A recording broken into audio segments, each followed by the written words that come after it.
This program is intended for informational and educational purposes only. All views and opinions expressed are the views and opinions of the individuals and sponsors presenting them, and not the LTB network. Enjoy the show.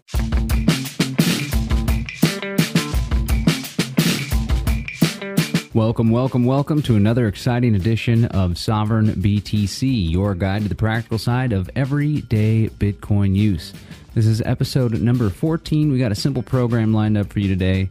We start the program by covering some of the latest Bitcoin news from the previous week. We get in-depth on a few stories, like the one about the MIT students who are going to be giving every single undergraduate student at MIT, pretty serious university, they're going to be giving them $100 worth of Bitcoin. We also talk about Zappo's new wallet that's working alongside MasterCard. And we talk about Dark Wallet that's coming out. We read some articles that I recently had posted on Bitcoin Magazine.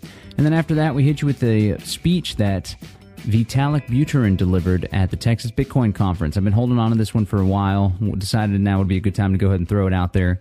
We are soon going to bring you a full episode about the various Bitcoin 2.0 protocols and systems, and we'll get with some of the leaders from these various programs in order to bring you the latest and greatest on that front. But I wanted to hit you with this speech that was really powerful, very informative. Vitalik really gets in depth about the nitty-gritty of Ethereum and what it has to offer in the Bitcoin space, the Bitcoin 2.0 space. So that's a simple show today. We're going to hit you with some news and views, and then we're going to bring you that speech from Vitalik Buterin. If you want to learn more about the program, visit SovereignBTC.com. I want to give a big shout out to the Let's Talk Bitcoin podcast network, where you can hear this show. Every Sunday we release the program. You could hear it on letstalkbitcoin.com. You can also hear us on the LRN.FM podcast feed. That's at LRN.FM. There's a lot of great, exciting shows there like Free Talk Live, and you can hear us in their podcast rotation. So without further ado, folks, we're going to go and hit you with this week's news, courtesy of Bitcoin Magazine and the Liberty Beat. The United States Commerce Department said Wednesday that growth in the U.S. economy during the first 3 months of 2014 slowed drastically. Some analysts are attributing this decline in economic activity, which is the slowest since the end of 2012, to a long, harsh winter. The residential construction industry took a big hit, falling by 5.7%. Business development fell 2.1%, and spending on equipment plunged 5.5%. Experts believe it will bounce back upon the arrival of summer and warmer weather.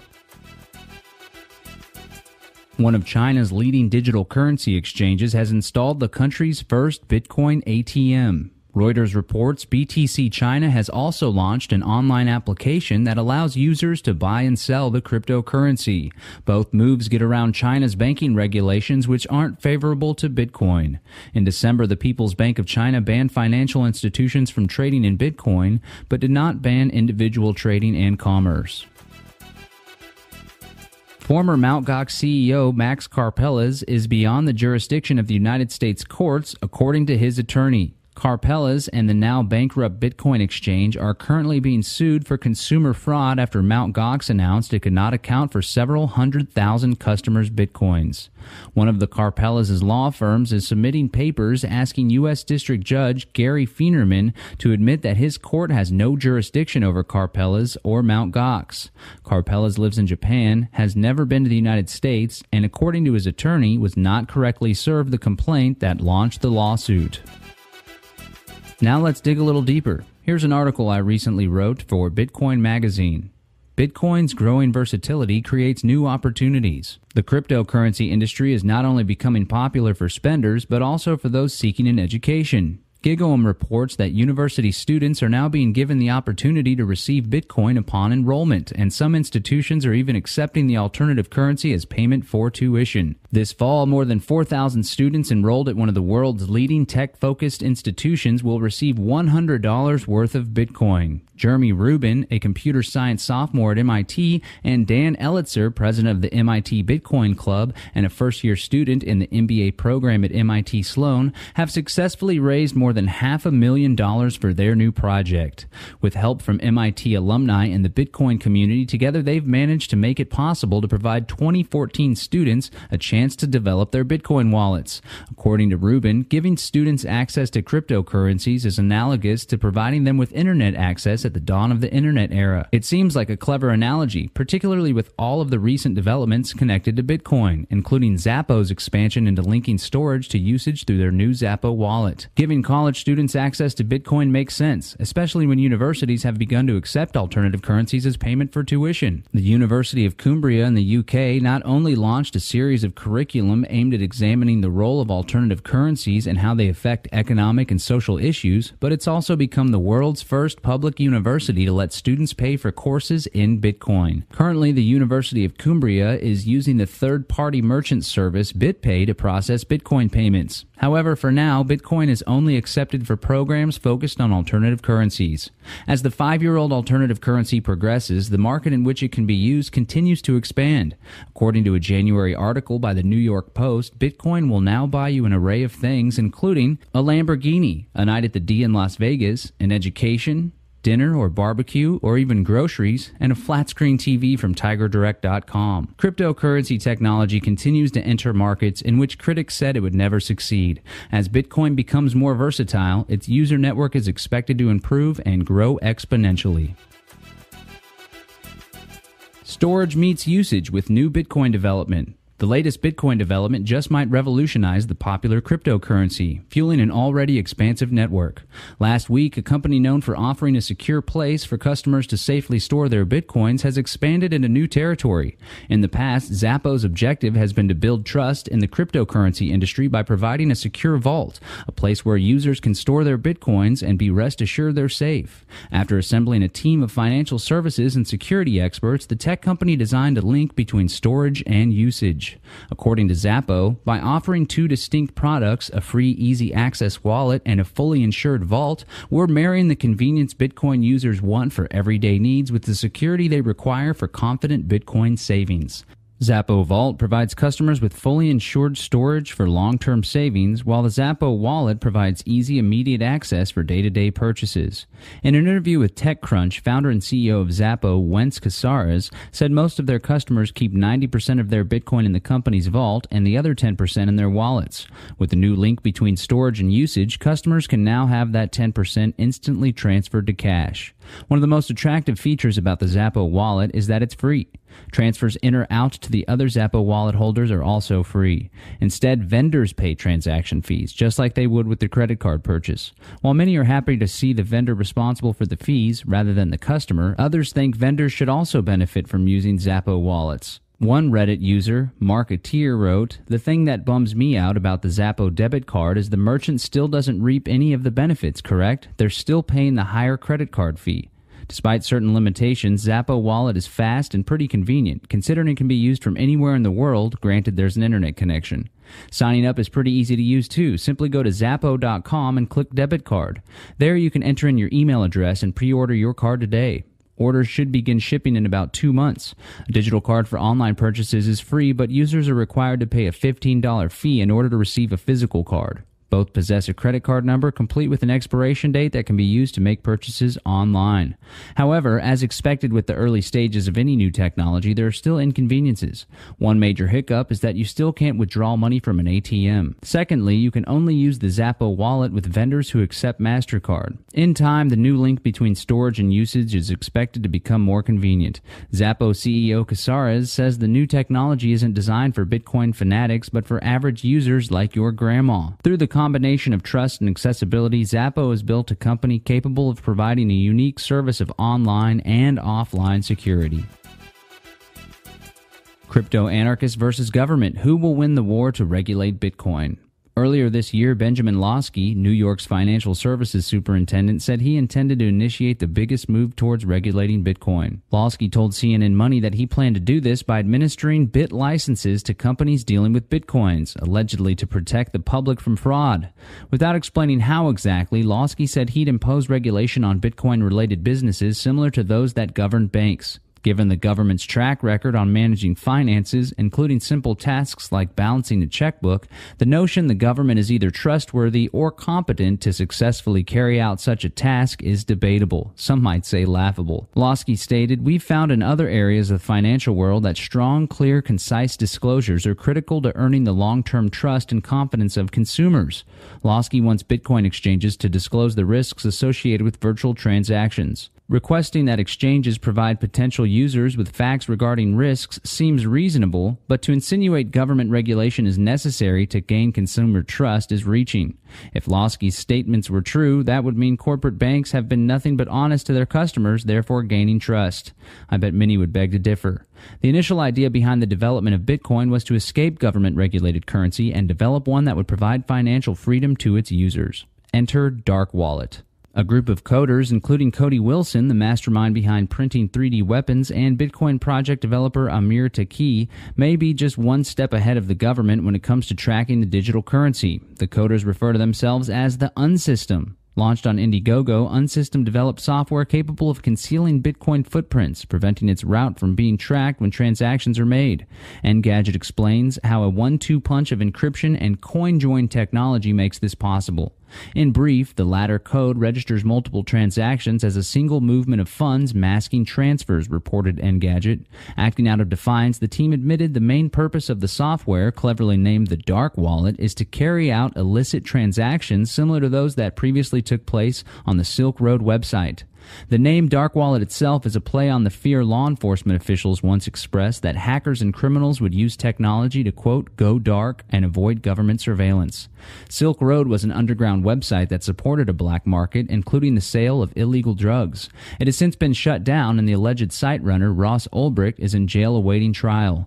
Ulbricht is being federally charged with drug trafficking and money laundering. The Dark Wallet is reportedly designed to protect its users' identities far more strongly than the partial privacy protections Bitcoin offers in its current form, reported Wired. If the program works as promised, it could neuter impending Bitcoin regulations that seek to tie individuals' identities to Bitcoin ownership. Just as expected, law enforcement is watching. The New York Department of Financial Services, in which Losky is superintendent, failed to respond to requests for comment.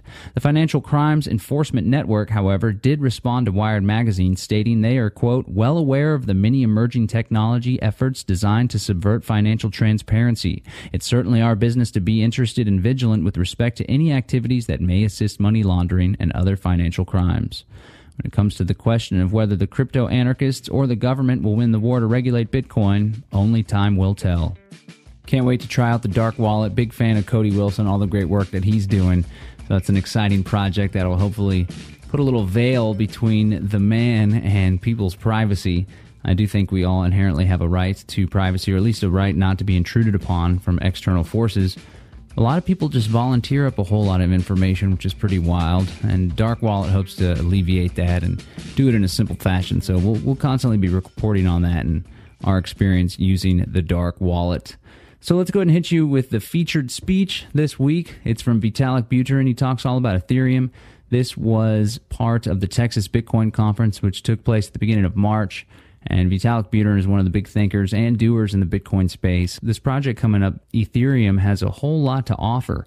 It's highly anticipated, and some people are really excited about what it has to do for Bitcoin 2.0, smart contracts. And there's a lot that Vitalik talks about, and people in his circles, about the prospect of creating voluntary associations, alternative forms of government that exceed geographic boundaries and arbitrary authority that people can voluntarily participate in. Participatory democracy 2.0, so to speak. But here comes the speech from Vitalik Buterin all about Ethereum. This was at the Texas Bitcoin Conference. Hope you enjoy. So first of all, I'd like to start by talking a little more about myself. I've been a Bitcoin advocate for a long time now. I first joined the Bitcoin community in March 2011. This was just before the first huge bubble. So my first major project in the Bitcoin space was co-founding Bitcoin Magazine in September 2011, which is a monthly publication, and we have our own website, bitcoinmagazine.com, where we've been writing about Bitcoin from pretty much every angle for pretty consistently, several articles every week ever since. So around early 2013, the Bitcoin was actually around early 2013. Bitcoin was started growing really rapidly again, and at that point, I actually made the decision to quit university, where I was studying computer science at the University of Waterloo, and instead I would go to work for Bitcoin projects full time. So I went traveling around the world. I went to New Hampshire, then I went to Spain and visited Amir Taqi's famous anarchist compound, where I slept on almost a floor for about 2 months, traveled through Europe, visited Israel, and at some point in October I became really interested in this area. It's called cryptocurrency 2.0. So the idea with cryptocurrency 2.0 is we have this amazing technology, the Bitcoin blockchain, and we've used it to bootstrap what's now an $8 billion cryptocurrency. But the question is, can we take the same technology behind Bitcoin, can we take the blockchain, and can we use it for more than just money? So people have wanted to do things like a decentralized DNS system, for example. That's Namecoin. It's been around since 2010. So in terms of what a DNS system is, basically when you visit google.com in your web browser, there's actually a set of servers that are called DNS servers, and your computer first asks those servers, hey, what IP address do I need to access if I want to visit google.com?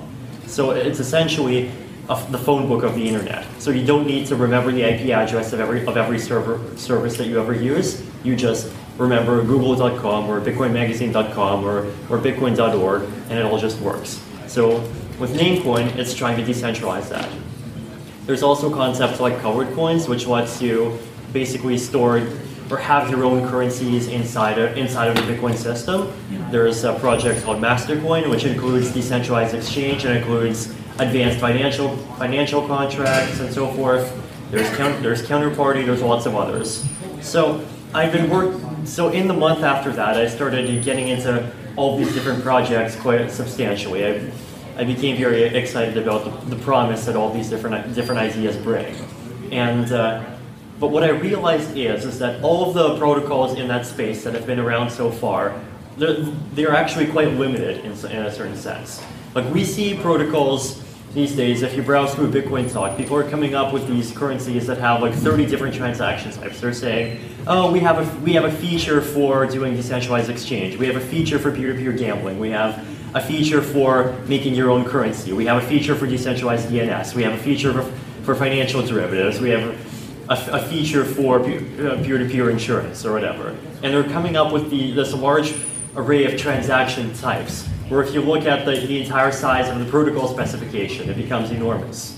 You know, the protocol is going to become pretty much impossible to re-implement. There's bound to be at least 10 critical security bugs in there somewhere, just because it's so huge. And ultimately, there's still only a limited range of things that you can do with it. The only things that you can potentially do are those transaction types that it allows. So if someone creates this protocol that lets you do 100 different things, and you want to do something 101 that they didn't think of, you have to either make your own protocol or you have to convince the developers to add a transaction type for you. So what I realized is that there's actually a much more elegant way to allow people to do this sort of thing, which is instead of having all these 100 different transaction types, each for every little potential use case, you have a cryptocurrency with a built-in programming language. And if somebody wants to make a feature or if somebody wants to make a transaction type, they can just write their feature in your programming language. They just write it on top and it works. And that's basically what Ethereum is. So I first originally released the Ethereum white paper at the end of November 2013. I released it basically in an email blast to about 15 people. Then over the next few weeks, I started pushing it out more and more, and the community started forming. Quite a few very competent developers jumped onto the project. So we have Charles Hoskinson, who is the founder of the Bitcoin Education Project. He's also an academic mathematician who worked on the Goldblatt conjecture. We have Anthony Diorio, who is the founder and the executive director of the Bitcoin Alliance of Canada. We have Gavin Wood, who is our lead C++ developer, and he's been the one maintaining one of the two main implementations of Ethereum to date. And we have officially announced ourselves on January 23rd. We launched the testnet on February 1st. We launched the third version of the testnet, I believe, on February 28th. And so here's where we're at now. So right now, in terms of where we are with the Ethereum project, we have the third version of our testnet out. The third version of our testnet fully supports contracts. So what that means is that there's actually a window where you can write code. You can write some kind of contract. You can write a contract that replicates the functionality of Namecoin. You can write a contract to make your own currency. You can write a contract to do decentralized exchange. All of the things that you can theoretically do in Ethereum, you can actually do them. You can click a button, you can compile it down into Ethereum assembler code, and you can push the contract into the test blockchain, and you can actually see it work. So it's not even just a white paper anymore. The technology here is pretty much actually ready, at least in its initial form. So we also directly integrated the Namecoin contract into the client. So if you want to register something on the Ethereum blockchain, you can. We've got a decentralized phone book running that anyone can use. So yay, we're already doing something useful even now. The other thing from a technical standpoint is that we are looking at a whole bunch of different technical challenges. So, for example, some of the issues that people have raised have been specifically in this area of blockchain scalability.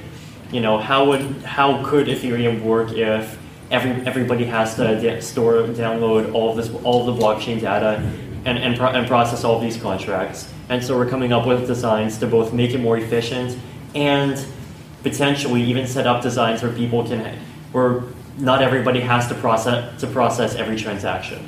So even in Bitcoin, there's this concept of light clients, where a light client is basically just downloads only the small part of the blockchain that it needs. So with Ethereum, what we're looking to do is we're looking to find ways to make light clients more powerful. Right. So the other major update at this point is that we had been hoping to launch our pre-sale on February 1st. So this is the way to get into Ethereum financially, which would be that we would be selling Ether at a rate of 2,000 Ether for 1 Bitcoin, and Ether would become the internal currency of the Ethereum network. So you would be able to So Ether would be like the BTC in Bitcoin, or like the XRP in Ripple. It's sort of the glue that holds the system together. If he wants to run a contract, you would have to pay transaction fees denominated in Ether. And if you want to exchange between two different assets on the Ethereum network, chances are Ether would be the intermediate currency that you would be doing it through. So it's sort of like the reserve currency of the network. Now, we were hoping to launch the sale where you would be able to buy Ether for Bitcoin. We had to delay that for a combination of reasons, partially in order to better flesh out the business plan, partially in order to better flesh out the terms, partially for legal reasons. So we have been working hard at all those things all the way through February and the first week of March. So from an organizational standpoint, our current situation is that we have an entity registered in Switzerland. And the reason why we're looking at Switzerland as a jurisdiction is because, first of all, Switzerland is very well known for its very, very friendly banking laws. It's much easier to do anything related to innovative finance in Switzerland than it is in something like the United States or even Canada. Another country we were looking at was Panama, which has some similar properties, but we decided that Switzerland is likely to be more stable. And the other thing is that we're working heavily with Open Transactions. So Open Transactions is the group that's trying to essentially do cryptocurrency technology based off of a federated server system, where there would be servers, except those servers would actually be publicly auditable, and so you could actually so Open Transactions technology allows you to do a lot of the same things that Bitcoin does, except with much lower fees. You could do high frequency trading, 10,000 transactions a second, almost no charge. You could do microtransactions. And it's not going to be blockchain based and decentralized in the same way Bitcoin is, but the servers are auditable, and so it's very low trust in that sense. If Mt. Gox had been running an OT server as their backend, we would have known. We would have known something was up. They would not have been able to get away with disappearing $400 million worth of Bitcoin out of existence. So we're working heavily with open transactions in Switzerland. We're working heavily with the Swiss government, and we will have more updates on that coming soon. So we are definitely quite close on that front. Right. So the other thing I would like to talk about today is to hopefully give an introduction into some of the deeper levels of how the Ethereum technology works. So unfortunately, I don't have slides available right now, but so what I am going to do is I'll explain in detail what Ethereum contracts are, how they work, how you can use them to replicate certain functionalities. Also talk about some very interesting use cases. Right. So in general, the definition of an Ethereum contract is that an Ethereum contract is sort of like an autonomous agent that has some code, and it lives on the blockchain. And every time you send a transaction to an Ethereum contract, that contract runs. It executes its code. So what can Ethereum code do? It can send transactions. It can read the contract's internal state, and it can modify the contract's internal state. So just as a simple example, if you wanted to implement something like multisig as a contract, then what you would need to do is you would need to have a contract where that contract would store the addresses of 5 people, and then it would every time, first of all, you could just send money into the contract, and normally that would do nothing. But what you would also be able to do is if you send money into the contract, but the transaction has a special flag in it, that would be considered an authorizing transaction. And so the contract would actually look at the sending address of the authorizing transaction. It would see if it matches up against any of the 5. Then if it does, it would record, oh hey, this person authorized this withdrawal. And then you could so you would be able to essentially sign or authorize any withdrawal right on the blockchain one by one. And then when the withdrawal counts got up to something like, say, 3 out of 5, then it would just automatically send the transaction that you had wanted to send. So how is this more powerful than Bitcoin? Now, Bitcoin can do multisig too. But here's what Bitcoin can do 2 out of 3. Bitcoin can do 3 out of 5. But here's something that Bitcoin can't do. 1 out of 5 up to a maximum of $100 per day. 3 out of 5 up to a maximum of $10,000 per day. 5 out of 5 gives you everything. So Bitcoin's multisig has no way of allowing that kind of granularity.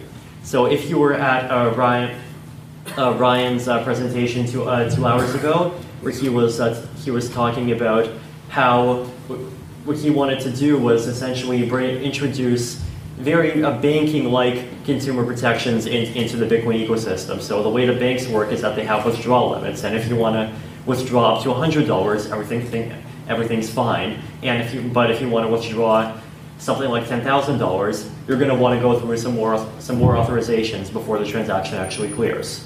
So that's something you can do with Ethereum. You just write the contract so that it actually checks what the size of your withdrawal is, and then based on that, it can switch. It can say, oh, I require 1 out of 5 for this. I require 3 out of 5 for that. That's just one use case. So it's the same sort of consumer protection stuff that Bitcoin does, but more powerful. Here's another use case. Unlike Bitcoin, Ethereum does recurring billing. So all you need to do is basically have a contract which allows one specific entity. So say you have a contract which allows Netflix to withdraw a maximum of $15 per month, and it could do it. The whole thing would be essentially trust-free. You would not need to trust some centralized entity to store your Bitcoins for you and automatically forward them on at some specific rate. So now in that particular, those two last two cases, there is one somewhat important point, which is I use this idea of a US dollar. Now, so there is one point of trust there that we do need to keep in mind, which is there has to be some entity or some set of entities that's actually keeping a price feed for Ether or for some cryptographic asset relating to the US dollar. So you have to have some entity saying one Ether is currently worth 17.3 US dollars, and then the price feed operator would actually need to either feed that into the blockchain, or it could keep it off chain. It could just sign the price feed, and then if you want to use the price feed in the contract, you would actually have to include the signed data as part of the transaction. So, but both of those setups, you could do that, and there is some trust involved, but there are a lot of ways to mitigate the trust. So, for example, you could rely on a whole bunch of different price feeds, and you can take the average of all of them. That's an entirely valid strategy. So that's just one use case. So basically, advanced escrow, more complex consumer-merchant interactions.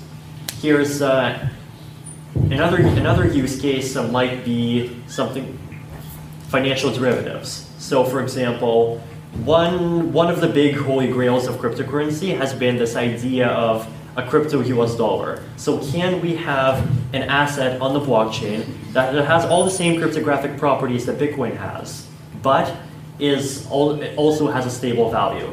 As merchants, they want to accept Bitcoin, they love the convenience, but they don't necessarily want the volatility. They don't want to know, oh, hey, I'm accepting this asset that might decrease in value by 20% tomorrow. Now, there are obviously some solutions which basically involve going through payment processors and getting US dollars. But the issue there is that on some level, you're still sacrificing some of Bitcoin's efficiency. So how do you solve the problem? So here's solution one. The first solution is something based on colored coins.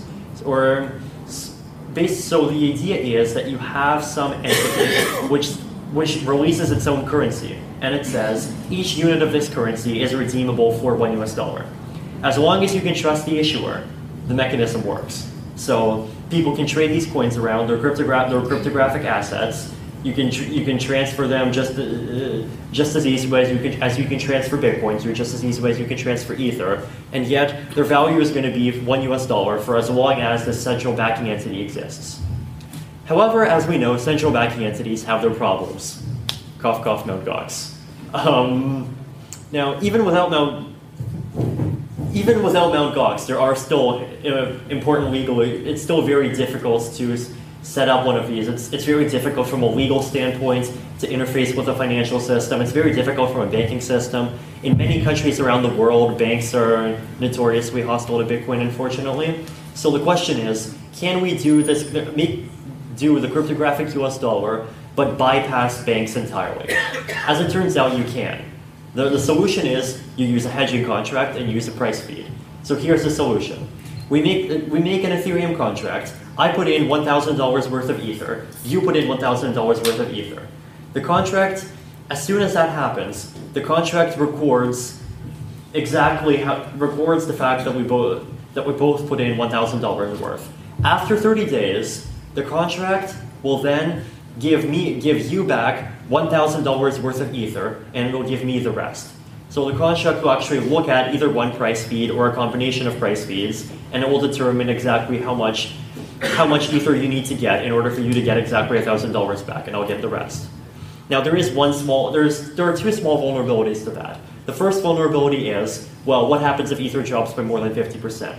So that's pretty much a solved problem in finance. That's called a margin call. So there have been a lot of leveraged trading platforms on Bitcoin, and the way they all work is that if the value of Ether drops by 50%, then I have the rights to immediately cancel a contract and say, I'm claiming $1,000 worth, or rather, you immediately have the power to cancel the contract and say, I'm claiming my $1,000 worth of Ether now, and I'm going to immediately place it into another contract.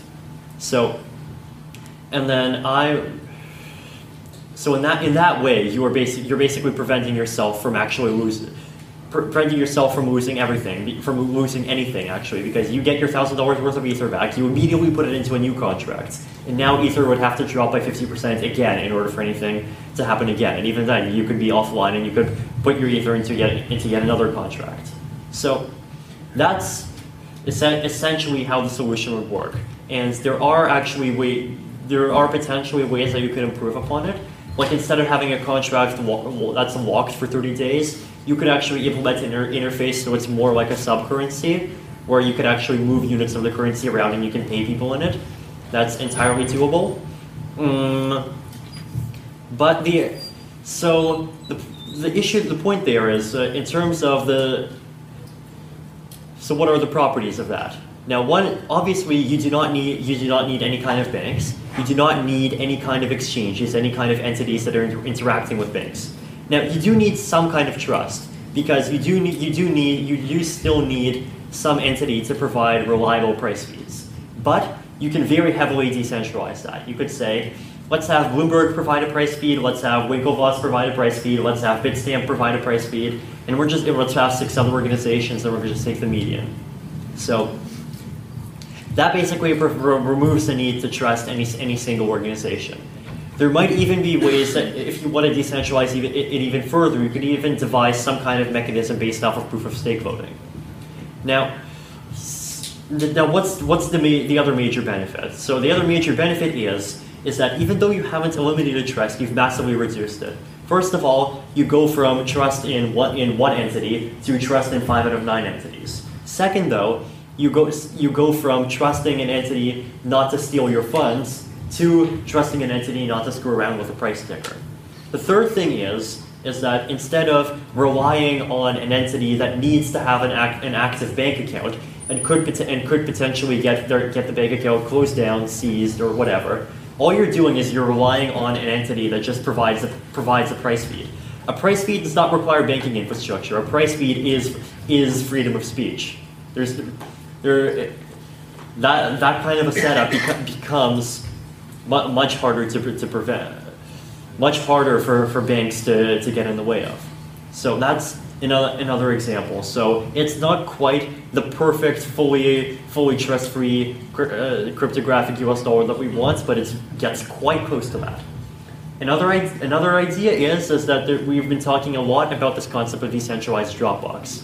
So what is this decentralized Dropbox protocol? Essentially, suppose that I have a 100 gigabyte file. It could, yes, Anthony? Okay. Suppose that I have a 100 gigabyte file, and I want people to, that 100 gigabyte file represents all of my photos. It represents my hard drive backup. It's an encrypted version of everything, of something that I really absolutely want not to lose under any circumstances. So what do? I upload this onto the blockchain, and I can create a contract which automatically sends Ether every hour to people who can prove that they own the file. So there's a cryptographic mechanism for actually proving that you possess some certain set of data. The most simple way to do it is just a random mechanism based on Merkle trees, where the contract picks some random data based on the previous block hash, and then it uses that to pick a random branch of the file. And if you prove that you own that branch, then you can claim your 1 Ether right there. So with this kind of setup and with a few convenience layers on top, you could basically implement a decentralized Dropbox. So the reason why that's fun is because it's not just for the consumer side. It's not just for the people who want to back up their files. It's also the fact that now you can participate in the server side. It's not just Dropbox making money off of this. You can earn money with your own hard drive. Here's another idea. This is something that I have to credit Donald Lumsden for. I'm not sure if he's here. But here's the idea. So we already have BitTorrent networks. We have file sharing networks. The problem is, however, is that with a lot of those file sharing networks, if you want to get some kind of very mainstream file, sure, you can get people seeding it. But if you want something that's more obscure, chances are nobody's going to be seeding it because there's no incentive to.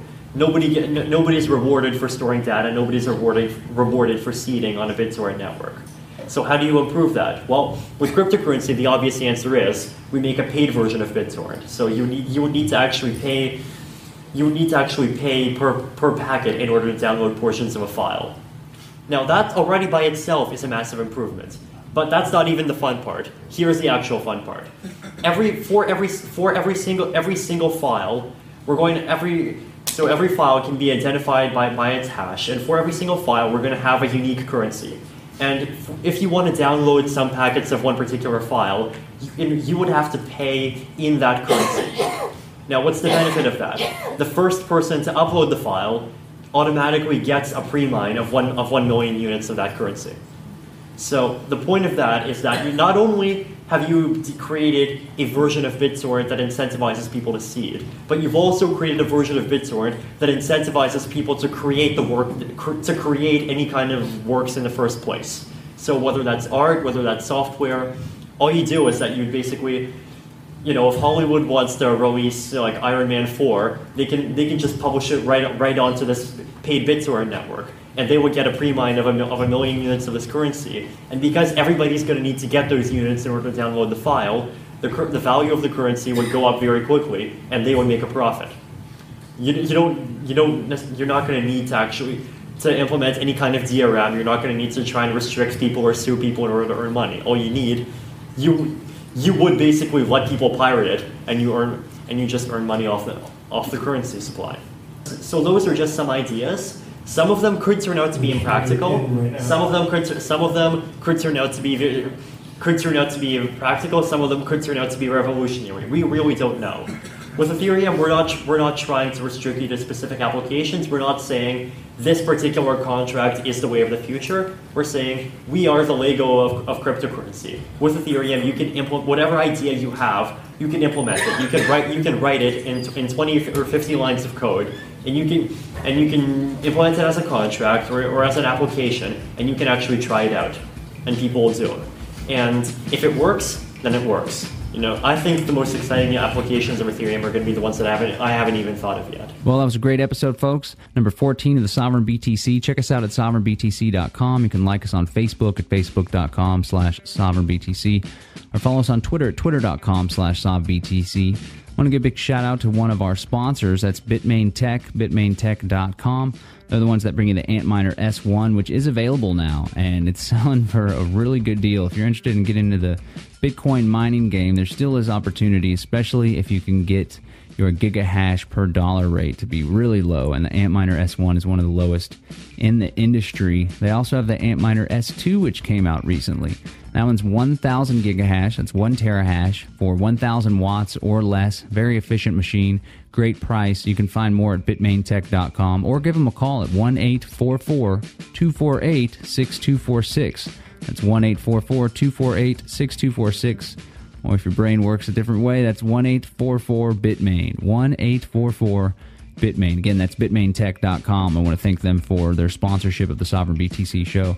Well, we're going to go ahead and sign out, and I want to leave you with something that I always leave you with, and that's me encouraging you to use Bitcoin, live free, and prosper. Peace and freedom.